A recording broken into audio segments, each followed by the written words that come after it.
Hai kawan malam, selamat datang kembali di channel ini.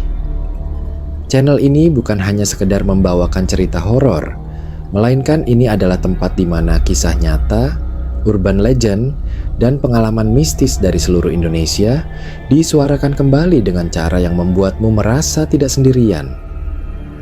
Di balik setiap kisah, ada kebenaran yang lebih menyeramkan dari fiksi. Dan kami di sini untuk menyuarakannya dalam gelap, pelan, dan menusuk sunyi. Dengarkan seperti radio malam, matikan lampu, pasang headset, dan jangan lihat di sampingmu.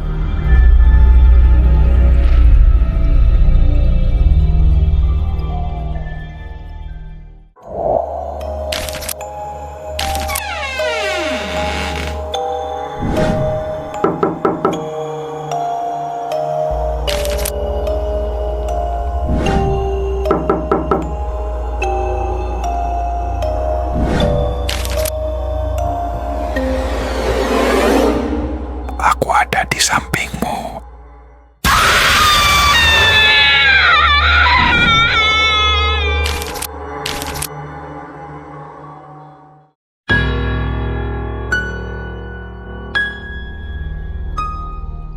Malam itu, seperti biasa, angin bertiup pelan di antara sela jendela ruang siaran kami. Suaranya lembut, tapi cukup untuk membuat tirai tipis bergoyang pelan, seolah menari mengikuti irama malam. Di luar, langit tampak kelabu, tertutup awan tipis yang menyaring cahaya bulan. Hening dan dingin. Jam menunjukkan pukul 1.12 dini hari saat kebanyakan manusia telah terlelap dalam mimpi-mimpi panjang mereka. Suara-suara kota sudah tenggelam dalam tidur yang dalam. Hanya sesekali terdengar deru mesin truk besar yang melintas di jalan raya, atau denting langkah kaki sopir taksi yang mungkin masih sibuk mencari rezeki, entah menuju penumpang terakhir mereka atau sekadar membunuh waktu. Di malam seperti ini, cerita-cerita tertentu tak hanya menggugah bulu kuduk, tapi juga membuat kita bertanya dalam hati, sebenarnya siapa saja yang masih berkeliaran di luar sana? Ataukah ada yang bukan manusia? Namanya Pak Ranu. Usianya sudah lebih dari separuh abad, 56 tahun kalau tak salah. Rambutnya mulai memutih di sisi-sisi pelipis, dan wajahnya menyimpan garis-garis pengalaman hidup yang tak sedikit. Sehari-hari ia bekerja sebagai sopir angkot jalur K07, jurusan Terminal Ciledug, Kebayoran, sebuah rute yang telah ia hafal luar kepala. Jalan berlubang, tikungan sempit, hingga tempat mangkal penumpang dadakan. Semua sudah seperti bagian dari napasnya sendiri. Ia adalah seorang pria sederhana, rajin, dan dikenal baik oleh para penumpangnya. Beberapa bahkan menyapanya dengan akrab setiap pagi atau sore. Sejak pandemi berakhir, ia memilih untuk kembali narik malam. Katanya, malam itu lebih tenang, lebih sejuk, dan tak sepadat siang hari yang penuh kemacetan. Tapi, sejak kejadian 2 bulan lalu, sesuatu berubah dalam dirinya. Ia memutuskan pensiun lebih cepat dari rencana. Dan malam ini, untuk pertama kalinya, ia memberanikan diri membagikan cerita yang selama ini hanya ia simpan dalam diam. Malam itu saya masih narik, Mas.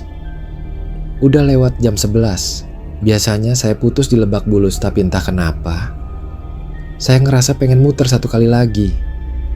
Bukan karena ngejar setoran, rasanya kayak digerakkan aja. Begitu katanya saat pertama duduk di kursi kami. Suaranya pelan tapi tegas, dengan nada yang mengandung beban, seolah ada sesuatu yang berat menumpuk di dadanya sejak lama. Dengan suara serak dan mata yang sesekali menatap ke jendela studio, ia mulai mengisahkan malam yang tak akan pernah ia lupakan seumur hidupnya. Angin malam menerobos masuk lewat celah kaca, membuat suasana di dalam ruangan semakin terasa mencekam. Ia menggenggam kedua tangannya di pangkuan, sesekali menarik napas dalam, seakan mencoba menenangkan kegelisahan yang tiba-tiba datang kembali.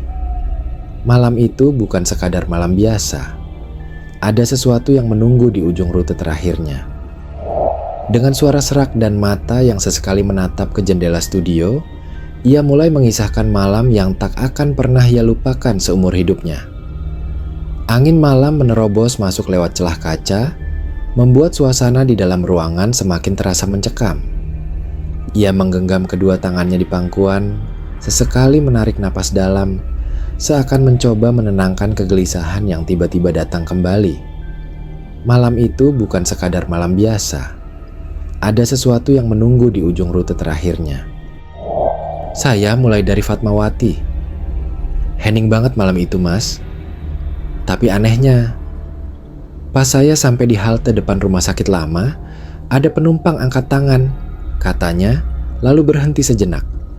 Napasnya mengambang sebentar, mungkin sedang mengingat detailnya kembali.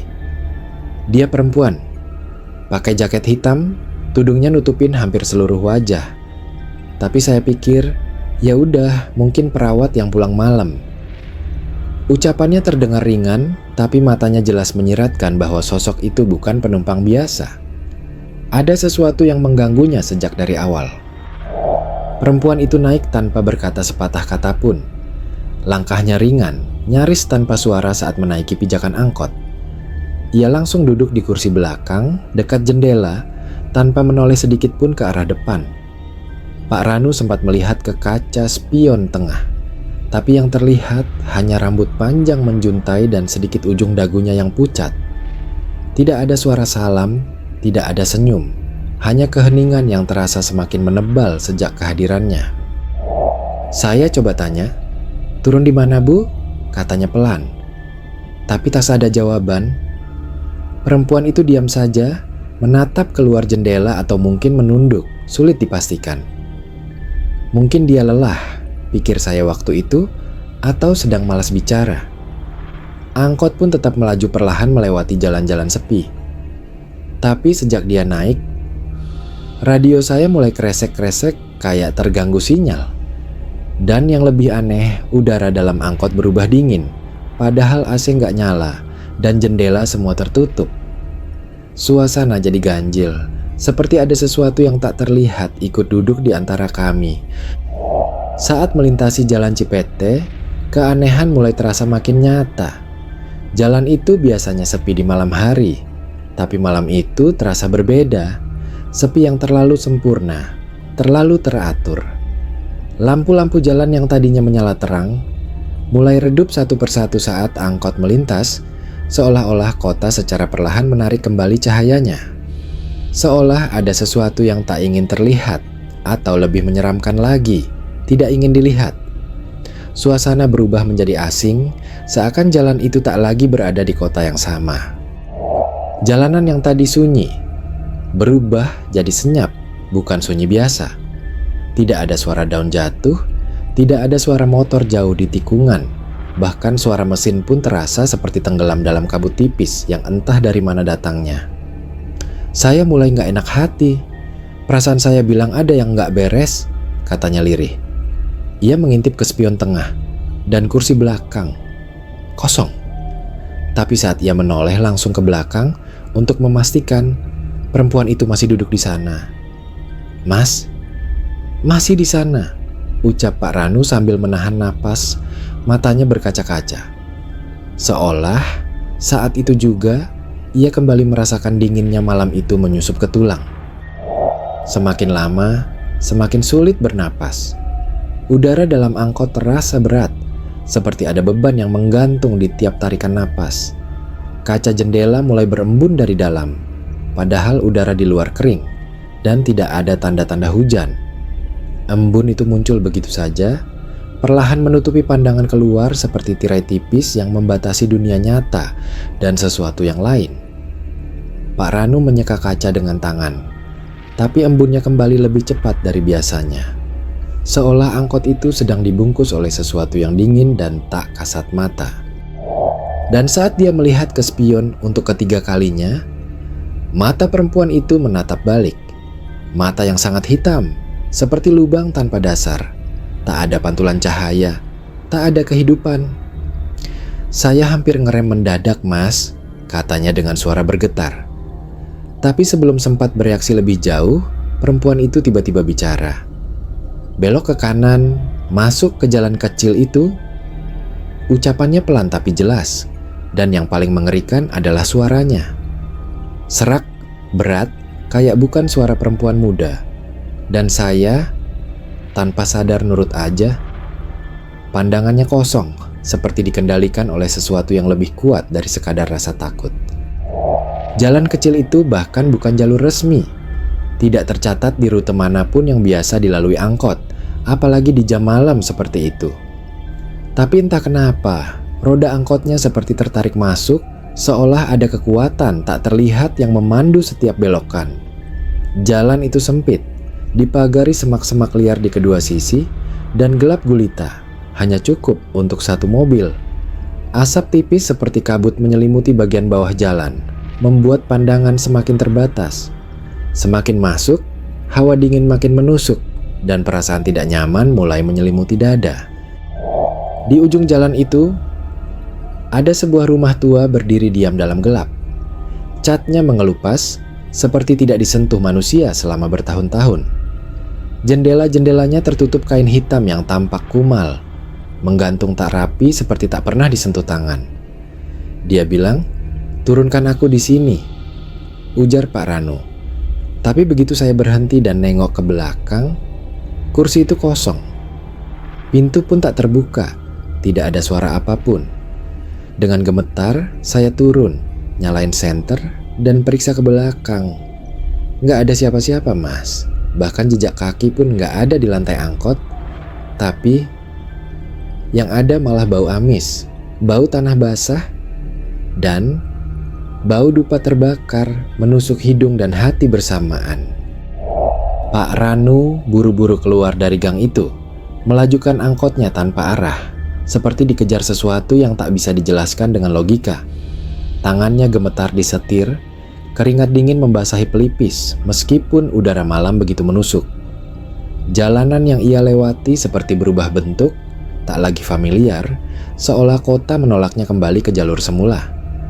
Setelah 1 jam mutar tanpa tujuan, barulah ia sedikit tenang.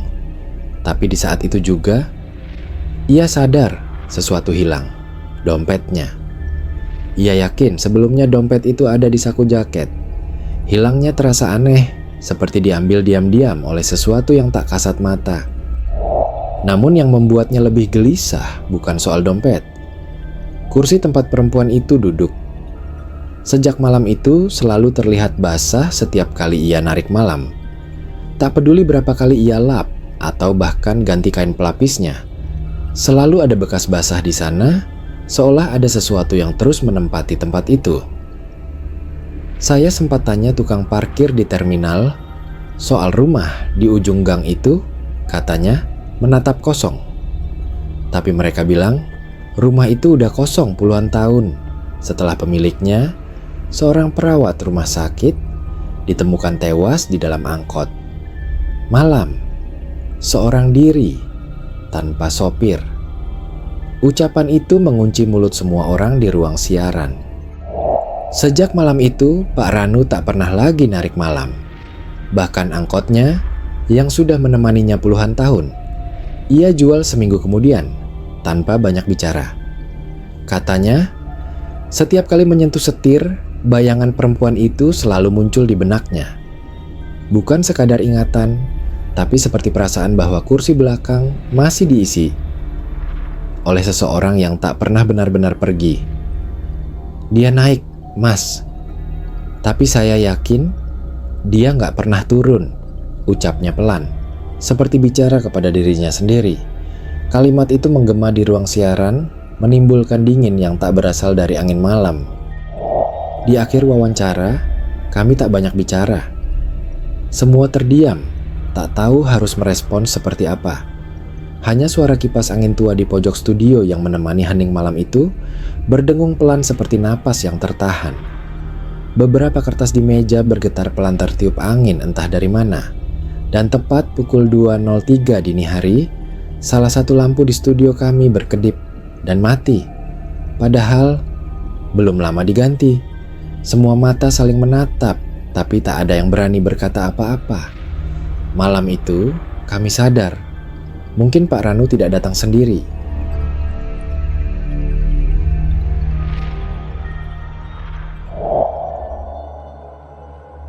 Hai kawan malam, itulah kisah malam ini.